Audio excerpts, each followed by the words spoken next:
ಮಾಡ್ತಾ ಇದ್ದೀರಿ. ಈ ಕ್ಷಣಕ್ಕಾಗಿ ನಾವು ಎಷ್ಟು ಹೊತ್ತು, ಈ ಕ್ಷಣಕ್ಕಾಗಿ ನಾವು ಎಷ್ಟು ಗಳಿಗೆ, ಈ ಕ್ಷಣಕ್ಕಾಗಿ ಎಷ್ಟು ಪರಿಶ್ರಮ, ಈ ಗಳಿಗೆಗಾಗಿ ನಾವು ಎಷ್ಟು ತಪಸ್ಸನ್ನ, ಪುಣ್ಯ ಹಣ್ಣಾದ ಗಳಿಗೆ. ಇದು ಅನೇಕ ಜನರ ಸೇವೆ, ತ್ಯಾಗ, ಪರಿಶ್ರಮ.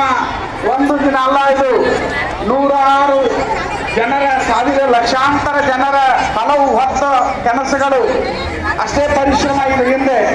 ಆ ಕಾರಣಕ್ಕಾಗಿ ದಯವಿಟ್ಟು ನಾವು ಉತ್ಸವ ಆರಂಭದಾಗ ಇನ್ನೇನು ಮಳೆ ಬಂತೇನೋ, ಮಳೆ ಬಂತು ಅನ್ಕೋತಾ ಇದ್ದಂಗ ಮೇಘರಾಜ ಅಂದ, ನಾಡಿನ ಮೂಲೆ ಮೂಲೆಯಿಂದ ಬಂದಿದ್ದೀರಿ ನೀವೆಲ್ಲ, ನೀವಷ್ಟೇ ಈ ಬಸವ ಸಂಸ್ಕೃತಿಯಲ್ಲಿ ಪಾಲ್ಗೊಂಡ್ರೆ ಹೇಗ ನಾನು ಇಲ್ಲಿ ಪಾಲ್ಗೊಳ್ತೀನಿ ಅಂತೇಳಿ ಒಂದು ಕ್ಷಣ ಬಂದು ಹಂಗ ಹೋಗ್ಬಿಟ್ಟು ಮುಂದ.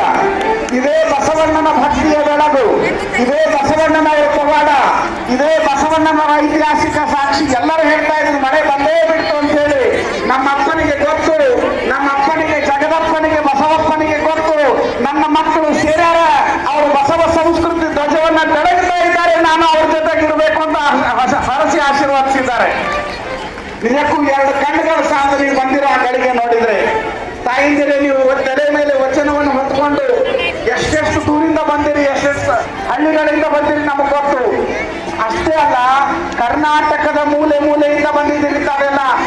ಕರ್ನಾಟಕದ ಮೂಲೆ ಮೂಲೆಯಿಂದ, ಬರೀ ಉತ್ತರ ಕರ್ನಾಟಕದವರು ಮಾತ್ರವಲ್ಲ, ನಿಮ್ಮ ಸೇವೆಗೆ, ನಿಮ್ಮ ತ್ಯಾಗಕ್ಕೆ, ನಿಮ್ಮ ಸಂಘಟನೆಗೆ, ನಿಮ್ಮ ಪರಿಶ್ರಮಕ್ಕೆ, ನಿಮ್ಮ ಸದ್ಭಾವಕ್ಕೆ ಈ ಒಂದು ದೊಡ್ಡ ಸಮುದಾಯಕ್ಕೆ ಉತ್ತರ ಕೊಟ್ಟಿದ್ದೀರಿ ಕೂಡ.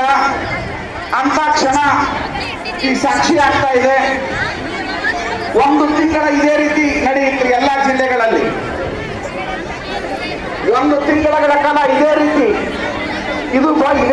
ಭವ್ಯತೆಯ ಮೆರವಣಿಗೆ, ಉತ್ಸವ, ಅಭಿಯಾನ, ಎಲ್ಲ ಮಹಾಸ್ವಾಮಿಗಳು, ಮತ್ತೆ ಕಲ್ಯಾಣದ ಪರ್ವ, ಮತ್ತೆ ನಮ್ಮಪ್ಪ ಬಸವಣ್ಣನ ಮಹಾಗುರುವಿನ ಕಲ್ಯಾಣ ರಾಜ್ಯ ನಿರ್ಮಾಣದ ಕನಸಿನ ಮಹಾಪರ್ವ ಕೂಡಿ ಬಂದದ. ಅದಕ್ಕಾಗಿ ತಾವೆಲ್ಲ ಸಾಕ್ಷಿ ಆಗ್ತಾ ಇದ್ದೀರಿ.